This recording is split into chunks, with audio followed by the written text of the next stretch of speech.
अक्सर जब हम किसी मेडिकल डायग्नोसिस या जांच के बारे में बात करते हैं ना, तो वहां एक तरह की बहुत ही स्पष्ट सटीकता की उम्मीद होती है, एकदम इंजीनियरिंग की तरह। हाँ बिल्कुल, वहाँ कोई कंफ्यूजन नहीं होता। राइट, मतलब अगर किसी के हाथ में दर्द है तो एक्सरे मशीन वो सफेद टूटी हुई हड्डी को बिल्कुल साफ दिखा देती है। डॉक्टर बस स्क्रीन की तरफ इशारा करता है और कहता है कि देखिए समस्या ठीक यहाँ है, और वहां कोई बहस नहीं होती। सही बात है, वो स्थिति पूरी तरह से बाइनरी होती है।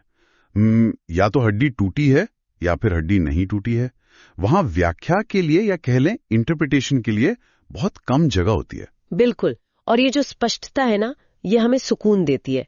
इंसान होने के नाते हमें चीजों को देखना और उन्हें स्पष्ट सुलझी हुई श्रेणियों में बांटना बहुत पसंद है। हाँ, वो हमारा स्वभाव है। लेकिन जब हम राजनीति, अर्थशास्त्र और हमारी इन लोकतांत्रिक व्यवस्थाओं की दुनिया में कदम रखते हैं ना, तो अचानक वो एक्सरे मशीन काम करना बंद कर देती है। एकदम सही कह रही हैं। मतलब हम एक ऐसे परिदृश्य को देख रहे होते हैं जहां लक्षण तो सबको दिखते हैं, जैसे असमानता हो गई, भ्रष्टाचार हो गया या असंतोष, लेकिन बीमारी की जो असली जड़ है वो बहुत धुंधली होती है। देखिए, इस निदानात्मक धुंधलेपन का या इस ब्लरीनेस का कारण ये है कि हम अक्सर सिस्टम के काम करने के तरीके को उन आदर्श पैमानों से नापते हैं जो हमें किताबों में पढ़ाए गए हैं। हाँ, किताबी बातें। बिल्कुल, जबकि असल दुनिया की गतिशीलता, जो डायनामिक्स है, वो बिल्कुल अलग होती हैं। ठीक है, तो आइए इसे गहराई से समझते हैं। हम आम तौर पर यही मानकर चलते हैं कि अगर किसी देश में नियमित रूप से चुनाव हो रहे हैं, वोटिंग मशीनें काम कर रही हैं और बैलेट बॉक्स भर रहे हैं, तो वहां लोकतंत्र पूरी तरह से स्वस्थ है। हाँ, हमें यही लगता है कि वोटिंग ही लोकतंत्र का अंतिम सत्य है। लेकिन आज की इस गहन चर्चा में हम जिस स्रोत सामग्री पर बात करने जा रहे हैं, वो इस बुनियादी धारणा को पूरी तरह से हिला देती है। और वो स्रोत है क्या? आज की हमारी इस चर्चा का आधार कृपा शंकर द्वारा लिखा गया एक लेख है जिसका नाम है Proutist foundations for a sovereign economic democracy, और इसके कुछ अंश सच में बेहद दिलचस्प है। बिल्कुल, ये सामग्री हमें रुककर ये सोचने पर मजबूर करती है कि जो हमें सतह पर एक एकदम परफेक्ट लोकतांत्रिक प्रक्रिया दिखाई दे रही है, क्या उसके पीछे के अदृश्य गियर और पुर्जे वास्तव में जनता के कंट्रोल में हैं भी या नहीं। और इस पूरी चर्चा का हमारा मुख्य मिशन यही समझना है कि आखिर क्यों सिर्फ वोट डालने भर से लोकतंत्र सुरक्षित नहीं रहता। सही बात है। और साथ ही हम ये भी समझेंगे कि कैसे प्राउड सिद्धांत पर आधारित ये आर्थिक लोकतंत्र इस वर्तमान व्यवस्था का एक बिल्कुल नया स्ट्रक्चरल विकल्प प्रस्तुत करता है, जो कि बहुत जरूरी चर्चा है। लेकिन हाँ, आगे बढ़ने से पहले मैं एक बात एकदम स्पष्ट कर दूं कि आज हम कृपा शंकर के विचारों का एक निष्पक्ष एक्सरे करने वाले हैं। उनके विचार वर्तमान पूंजीवादी व्यवस्था और राजनीतिक दलों की कार्यप्रणाली पर बहुत तीखा प्रहार करते हैं। बहुत तीखा। तो हमारा काम आज बस इन तर्कों को डिकोड करना है, बिना किसी पक्षपात के और बिना किसी वामपंथी या दक्षिणपंथी विचारधारा का समर्थन किए। हम सिर्फ ये समझने की कोशिश कर रहे हैं कि उनका ये सिद्धांत यांत्रिकी रूप से, मतलब मैकेनिकली, कैसे काम करता है। तो अगर हम मूल समस्या से शुरुआत करें, तो लेखक वर्तमान लोकतांत्रिक व्यवस्था की एक बहुत ही बुनियादी आलोचना प्रस्तुत करते हैं। अच्छा, वो क्या है? वो लोकतंत्र के अस्तित्व की शर्तों को फिर से परिभाषित कर रहे हैं। देखिए, हम सोचते हैं कि मतदान ही लोकतंत्र की जीवन रेखा है, लेकिन स्रोत के अनुसार लोकतंत्र एक शून्य में या वैक्यूम में जीवित नहीं रह सकता। मतलब सिर्फ वोट देना काफी नहीं है? बिल्कुल नहीं। ये एक भ्रम है कि राजनीतिक समानता यानी एक व्यक्ति एक वोट अपने आप में पर्याप्त है, खासकर तब जब वो एक ऐसी व्यवस्था के भीतर काम कर रही है जहां भयंकर आर्थिक असमानता मौजूद है। ओहो, मतलब राजनीतिक रूप से तो हम सब बराबर हैं, लेकिन आर्थिक रूप से हमारी ताकत में जमीन आसमान का अंतर है। और यही वो सबसे बड़ा पैराडॉक्स है जिसे लेखक उजागर करते हैं। उनका स्पष्ट मानना है कि वर्तमान राजनीतिक लोकतंत्र वास्तव में एक बहुत ही केंद्रीकृत पूंजीवादी अर्थव्यवस्था के भीतर सांस ले रहा है। एक कैपिटलिस्ट इकोनॉमी के अंदर। हाँ, और जब तक ये अर्थव्यवस्था हावी है, तब तक जनता के लिए जनता द्वारा सरकार का जो विचार है, वो कभी भी जमीनी हकीकत नहीं बन सकता। इसे विजुअलाइज करने के लिए ना मेरे दिमाग में एक एनालॉजी आ रही है। ये ऐसा है जैसे हम सब एक बहुत बड़ी बस में बैठे हैं। हर 5 साल में हमें एक लोकतांत्रिक अधिकार मिलता है कि हम वोट देकर अपना ड्राइवर चुन सके। अच्छा उदाहरण है है ना? हम बहुत खुश होते हैं कि हमने अपना ड्राइवर खुद चुना है, लेकिन उस बस का मालिक कोई और है जो पीछे बैठा है। उस बस में ईंधन कौन डालेगा, बस किस रास्ते पर जाएगी, किन लोगों को बैठाएगी। बिल्कुल, और उसका अंतिम गंतव्य क्या होगा, ये सब वो मालिक तय करता है। ड्राइवर तो बस स्टीयरिंग व्हील पकड़कर बैठा है। तो क्या स्रोत का तर्क ये है कि आर्थिक नियंत्रण के बिना राजनीतिक चुनाव सिर्फ उस ड्राइवर को बदलने जैसा है? बिल्कुल, जबकि बस की दिशा आज भी मालिक ही तय कर रहा है। उस बस वाले उदाहरण को ही लें तो ये समझना जरूरी है कि वो मालिक ड्राइवर को कंट्रोल कैसे करता है। ये कोई रहस्यमयी प्रक्रिया नहीं है। तो ये होता कैसे है? देखिए, जब अर्थव्यवस्था पर मुट्ठी भर पूंजीपतियों का नियंत्रण होता है तो वे सीधे तौर पर राजनीतिक सत्ता की सीमाओं को तय करते हैं। वे लॉबिंग करते हैं, मीडिया विमर्श को नियंत्रित करते हैं और बड़े थिंक टैंक्स को फंड करते हैं। बिल्कुल, इसका परिणाम ये होता है कि जो नीतियां अंततः उस ड्राइवर यानी सरकार द्वारा बनाई जाती हैं, वे उसी आर्थिक मालिक के हितों की रक्षा करती हैं। अच्छा, लेखक के अनुसार यही कारण है कि जनता की सरकार का विचार एक पूंजीवादी ढांचे में महज एक कागजी अवधारणा बनकर रह जाता है। लेकिन अगर ये व्यवस्था इतनी ही दोषपूर्ण है तो हमारे चुने हुए प्रतिनिधि इसे ठीक क्यों नहीं करते? मतलब हम हर बार नए नेता चुनते हैं, नई पार्टियां लाते हैं। हाँ, ये सवाल तो उठता ही है। और ये सवाल हमें सीधे इस व्यवस्था के भीतर काम कर रहे राजनीतिक दलों की भूमिका और उनके स्वार्थ के चक्र की ओर ले जाता है। यदि हम इसे एक व्यापक संदर्भ से जोड़ें तो स्रोत सामग्री ये बहुत स्पष्ट करती है कि राजनीतिक दल इस ढांचे को क्यों नहीं बदल पा रहे हैं। तो क्या मजबूरी है उनकी? लेखक के अनुसार कोई भी राजनीतिक दल इस व्यवस्था को नहीं बदल सकता क्योंकि वे खुद इस व्यवस्था के एक बहुत ही गहरे फंडिंग लूप में फंसे हुए हैं। Funding loop? हाँ, चुनाव लड़ना आज के समय में एक बेहद खर्चीली प्रक्रिया है। रैलियां, विज्ञापन, बूथ मैनेजमेंट, इन सब के लिए विशाल पूंजी की आवश्यकता होती है और ये पूंजी उन्हें उन्हीं आर्थिक दिग्गजों से मिलती है। और देखिए, यहाँ पर बात वास्तव में बहुत दिलचस्प हो जाती है, क्योंकि अगर हर राजनीतिक दल चुनाव लड़ने के लिए पूरी तरह से इस पूंजी पर निर्भर है, तो क्या लेखक का ये मानना है कि हमारी चुनाव की पूरी प्रक्रिया ही अपने आप में बायस्ड हो चुकी है? बिल्कुल, स्रोत का यही कहना है। मतलब ये किसी एक नेता के भ्रष्ट होने की बात नहीं है, बल्कि पूरी की पूरी मशीनरी ही इस तरह से डिजाइन की गई है कि वो पूंजी के बिना चल ही नहीं सकती। हाँ, ये एक स्ट्रक्चरल मुद्दा है, व्यक्तिगत नहीं। स्रोत में एक बहुत ही सटीक पंक्ति है जो इस पूरे तंत्र के काम करने के तरीके को समझाती है। आर्थिक निर्भरता अंततः नीतिगत निर्भरता उत्पन्न करती है। आर्थिक निर्भरता अंततः नीतिगत निर्भरता उत्पन्न करती है। जी, जब कोई राजनीतिक दल आर्थिक रूप से किसी बड़े कॉरपोरेट या पूंजीपति पर निर्भर हो जाता है तो सत्ता में आने के बाद वो स्वतंत्र नीतियां कैसे बना सकता है? सही बात है। जो लाखों करोड़ों का चंदा चुनाव से पहले दिया जाता है वो कोई दान नहीं है, वो एक इन्वेस्टमेंट है और सत्ता में आने के बाद सरकारों को उस इन्वेस्टमेंट पर रिटर्न देना पड़ता है। और वो रिटर्न कैसे मिलता है? नीतियों में छूट भी देकर, टैक्स में कटौती करके या संसाधनों का ठेका देकर। एकदम सही पकड़ा आपने। ये वाकई एक गहरी बात है। ये समझाता है कि क्यों कई बार सत्ता में सरकारें बदल जाती हैं, झंडे बदल जाते हैं, नारे बदल जाते हैं, लेकिन जमीनी नीतियां नहीं बदलती। हाँ, बड़ी आर्थिक नीतियां वैसी की वैसी ही बनी रहती हैं क्योंकि चाहे कोई भी पार्टी आए उसकी आर्थिक निर्भरता उन्हीं चंद स्रोतों पर है। बिल्कुल। तो ये तो हो गई बीमारी और उसके लक्षणों की बात कि हमारी वर्तमान लोकतांत्रिक व्यवस्था पूंजी के दबाव में पूरी तरह दब गई है। लेकिन कृपाशंकर जी केवल आलोचना नहीं कर रहे हैं, है ना? वे इस परिदृश्य का एक ठोस विकल्प भी प्रस्तुत कर रहे हैं। हाँ, बिल्कुल। वे एक पूरी तरह से एक नए पैराडाइम की वकालत करते हैं जिसे वे प्राउड सिद्धांत कहते हैं। प्राउड सिद्धांत, इसका फुल फॉर्म क्या है? PROUT। इसका अर्थ है प्रोग्रेसिव यूटिलाइजेशन थ्योरी और इसका मुख्य लक्ष्य है एक संतुलित अर्थव्यवस्था या कह लें बैलेंस्ड इकोनॉमी का निर्माण करना जो वर्तमान की केंद्रीकृत व्यवस्था की जगह ले सके। तो इस सब का असल में मतलब क्या है? ये संतुलित अर्थव्यवस्था काम कैसे करती है? अक्सर जब हम धन के वितरण की बात करते हैं तो लोग वो रॉबिनहुड वाली छवि की कल्पना करते हैं। हाँ, अमीरों से पैसा लो और गरीबों में बांट दो। बिल्कुल।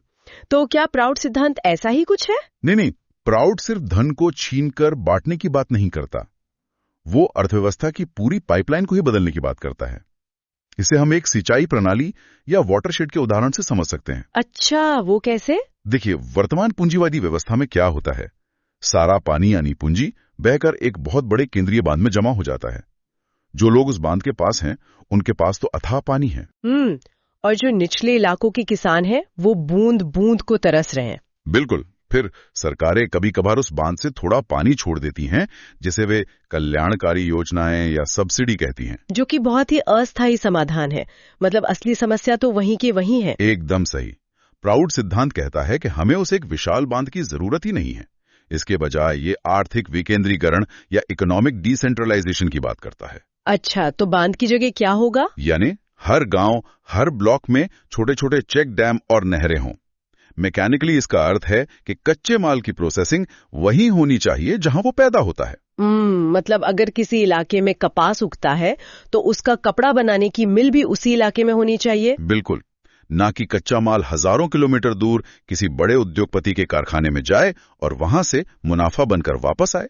तो मुनाफा स्थानीय लोगों को ही मिले।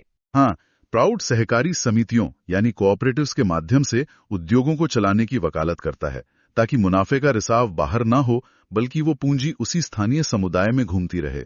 ये बहुत ही तार्किक लगता है। अगर पूंजी वहीं पैदा हो रही है और वही खर्च हो रही है तो वो एक बड़ा बांध यानी कोई मोनोपोली बनने ही नहीं देगी। सही बात है। लेकिन मुझे यहाँ थोड़ा रुकने दीजिए। मैं इस पूरे ढांचे को देख रही हूँ और मुझे एक सवाल परेशान कर रहा है। आपने अभी विकेंद्रीकरण की बात की, जो कि स्रोत के अनुसार वास्तविक लोकतंत्र के 3 अनिवार्य स्तंभों में से पहला स्तंभ है। हाँ, प्राउड के अनुसार सच्चा आर्थिक लोकतंत्र 3 मजबूत पिलर्स पर टिका है। पहला यही आर्थिक विकेंद्रीकरण है, जिस पर हमने अभी चर्चा की। मैं उसी पर आ रही थी। देखिए, आर्थिक विकेंद्रीकरण एक बहुत ही ठोस आर्थिक नीति है जिसे हम नाप सकते हैं। हम देख सकते हैं कि सहकारी समितियां बन रही हैं या नहीं, स्थानीय कारखाने लग रहे हैं या नहीं। बिल्कुल, नापा जा सकता है। लेकिन इस सिद्धांत का जो दूसरा स्तंभ है, नैतिक एवं आदर्शवादी नेतृत्व, यहाँ मुझे थोड़ी समस्या दिख रही है। अगर व्यवस्था में सब कुछ डिसेंट्रलाइज हो भी जाए, लेकिन स्थानीय स्तर पर कोई अनैतिक या भ्रष्ट व्यक्ति सत्ता में आ जाए तो वो संसाधनों पर कब्जा कर लेगा। ये डर तो रहता ही है। हाँ, स्रोत कहता है कि हमें पूंजी के प्रभाव से मुक्त नैतिक नेताओं की आवश्यकता है। लेकिन नैतिकता तो बहुत ही सब्जेक्टिव चीज है। आप इसे कैसे लागू करेंगे? क्या लेखक ये मान रहे हैं कि व्यवस्था बदलते ही रातों रात देवदूत जन्म ले लेंगे? ये एक बहुत ही पैना सवाल है, और अगर हम शंकर के तर्कों की गहराई में जाएं तो एक दिलचस्प बात सामने आती है। स्रोत ये नहीं कह रहा कि हमें किसी जादुई तरीके से सिर्फ अच्छे लोग ढूंढने हैं। तो फिर क्या कह रहा है? दरअसल प्राउड का मानना है कि नैतिकता भी बहुत हद तक व्यवस्था के स्ट्रक्चर से जुड़ी है। इसे ऐसे समझे, वर्तमान व्यवस्था में चुनाव इतने खर्चीले हैं कि वे स्वाभाविक रूप से उन लोगों को आकर्षित करते हैं जो सत्ता का उपयोग अपनी पूंजी बढ़ाने के लिए करना चाहते हैं। मतलब ये व्यवस्था ही अवसरवादियों को चुंबक की तरह खींचती है। ठीक कहा, सिस्टम का डिजाइन ही ऐसा है। लेकिन जब आप पहला स्तंभ यानी आर्थिक विकेंद्रीकरण को लागू करते हैं तो आप केंद्र से वो अथाह आर्थिक शक्ति हटा देते हैं। अच्छा, जब कोई बहुत बड़ा बांध ही नहीं बचेगा तो उस पर कब्जा करने का अट्रैक्शन भी खत्म हो जाएगा। इसके अलावा प्राउड की व्यवस्था में निर्णय स्थानीय स्तर पर होते हैं, तो उन पे नजर रखना आसान होता है। बिल्कुल, स्थानीय स्तर पर किसी नेता के चरित्र, उसके काम और उसकी ईमानदारी को मापना बहुत आसान होता है, बजाय इसके कि कोई दिल्ली में बैठकर राष्ट्रीय नीतियां बना रहा हो। हाँ, ये तो है। तो लेखक का तर्क है कि जब आर्थिक शक्ति विकेंद्रीकृत होती है तो नेतृत्व में नैतिकता को बनाए रखने वाला ढांचा अपने आप मजबूत हो जाता है। ये बहुत ही स्पष्टीकरण देने वाला जवाब है। मतलब हम केवल व्यक्तियों के अच्छे होने पर निर्भर नहीं है, बल्कि हम इंसेंटिव स्ट्रक्चर को ही बदल रहे हैं ताकि भ्रष्ट होने का फायदा ही खत्म हो जाए। एकदम सही समझे आप। और ये हमें इसके तीसरे और अंतिम स्तंभ की ओर ले जाता है, जो कि है जन कल्याण केंद्रित सामाजिक आर्थिक व्यवस्था। ये वो दिशा है जिसमें पूरी बस को जाना चाहिए। वर्तमान पूंजीवादी व्यवस्था का मुख्य प्रेरक तत्व या कह लें ड्राइविंग फोर्स मुनाफा है। कोई भी उत्पाद इसलिए नहीं बनाया जाता क्योंकि लोगों को उसकी जरूरत है, बल्कि इसलिए बनाया जाता है क्योंकि उससे किसी का मुनाफा हो रहा है। तो प्राउड क्या बदलाव चाहता है इसमें? प्राउड कहता है कि इस प्रेरक तत्व को मुनाफे से हटाकर खपत या उपयोगिता पर लाना होगा। इसे थोड़ा और आसान भाषा में समझाएंगे? इसका मतलब है कि अर्थव्यवस्था की धुरी ये होनी चाहिए कि समाज की बुनियादी जरूरतें कैसे पूरी हों, न कि ये कि शेयर बाजार में कंपनियों का ग्राफ कैसे ऊपर जाए। यानी फोकस इंसान पर हो, मुनाफे पर नहीं। जी, नीतियां इस बात को केंद्र में रखकर बननी चाहिए कि समाज के अंतिम छोर पर खड़े व्यक्ति का जीवन स्तर कैसे बेहतर हो रहा है। बिल्कुल। जब ये तीनों चीजें, आर्थिक विकेंद्रीकरण, नैतिक नेतृत्व और जन कल्याण की भावना, एक साथ काम करती हैं, केवल तभी लिंकन का वो प्रसिद्ध वाक्य जनता का, जनता के लिए और जनता के द्वारा एक व्यवहारिक हकीकत बन सकता है। इस पूरी चर्चा को अगर हम एक धागे में पिरोएं, तो आज हमने जो देखा वो हमारी राजनीतिक समझ की परतों को उधेड़ने जैसा था। बिल्कुल था। स्रोत के अनुसार सिर्फ वोटिंग मशीन का बटन दबाना लोकतंत्र नहीं है। जब तक राजनीतिक दल भारी भरकम चुनाव लड़ने के लिए पूंजीपतियों पर निर्भर रहेंगे, तब तक उनकी नीतियों में वो नीतिगत निर्भरता बनी रहेगी, जो अंततः आम जनता के हितों का गला घोटती है। सही बात है। और इस चक्रव्यूह को तोड़ने के लिए कृपाशंकर का प्राउड सिद्धांत अर्थव्यवस्था के बुनियादी ढांचे को ही बदलने की बात करता है। एक ऐसा डिसेंट्रलाइज सिस्टम जहां पूंजी कुछ हाथों में केंद्रित होने के बजाय पूरे समाज की धमनियों में बहती रहे। और जैसा कि हमने शुरुआत में भी स्पष्ट किया था, आज हमने इस विचार का केवल एक संरचनात्मक विश्लेषण किया है। हाँ, बिल्कुल। हमने ये देखा कि प्राउड सिद्धांत की यांत्रिकी कैसे काम करती है और ये वर्तमान व्यवस्था की कमियों को किस तरह से चिन्हित करता है। हमारा उद्देश्य बस इस ब्लूप्रिंट को समझना था। एकदम सही कहा आपने। हमने बस ये देखा कि बस का इंजन कैसे काम कर रहा है। और इंजन से बात याद आई, इस पूरी चर्चा से मेरे दिमाग में एक बहुत ही गहरा विचार कौन रहा है। अच्छा, उससे भी आगे जाकर देखें तो क्या नजर आता है आपको? देखिए, हमने स्रोत के उस मुख्य विचार पर काफी समय बिताया कि आर्थिक निर्भरता अंततः नीतिगत निर्भरता उत्पन्न करती है। जी, हमने इसे राजनीतिक दलों और सरकारों के संदर्भ में देखा। क्योंकि वे पूंजी पर निर्भर है, इसलिए वे स्वतंत्र निर्णय नहीं ले सकते। लेकिन क्या ये सिद्धांत एक माइक्रो लेवल पर, यानी हम पर और जो लोग हमें सुन रहे हैं उन पर भी लागू नहीं होता? ये एक बहुत ही चुनौतीपूर्ण दिशा है। आप इसे व्यक्ति से कैसे जोड़ रही हैं? मैं सोच रही थी कि अगर एक आम नागरिक के तौर पर हम अपनी आजीविका, अपनी रोजी रोटी और अपने अस्तित्व के लिए पूरी तरह से बड़े केंद्रीकृत कॉर्पोरेट्स या मोनोपोलीज पर निर्भर हैं, तो क्या हम अपने विचारों और अपनी राजनीति में कभी पूरी तरह से स्वतंत्र हो सकते हैं? मतलब अगर कोई व्यक्ति किसी ऐसी विशाल कंपनी में काम करता है जो पर्यावरण को नुकसान पहुंचाती है और उसी कंपनी की सैलरी से उसके घर का चूल्हा जलता है, बिल्कुल, तो क्या वो व्यक्ति कभी खुलकर पर्यावरण संरक्षण के लिए वोट कर पाएगा? अगर हमारी जेब किसी और की कंट्रोल में है, तो क्या हमारा राजनीतिक दिमाग सच में आजाद हो सकता है? ये सच में सोचने पर मजबूर कर देने वाला बिंदु है। क्या सच्ची वैचारिक स्वतंत्रता के लिए व्यक्तिगत स्तर पर भी आर्थिक संप्रभुता अनिवार्य है? यही वो सवाल है जो कृपाशंकर के इस सिद्धांत से निकलकर हमारी रोजमर्रा की जिंदगी में प्रवेश कर जाता है। क्या हम वाकई आजाद हैं या हमारी आर्थिक निर्भरता ने हमारे विचारों को भी गिरवी रख लिया है? ये एक ऐसा सवाल है जिसके साथ आज हम अपनी इस गहन चर्चा को यहीं विराम देंगे। सोचने के लिए बहुत कुछ है।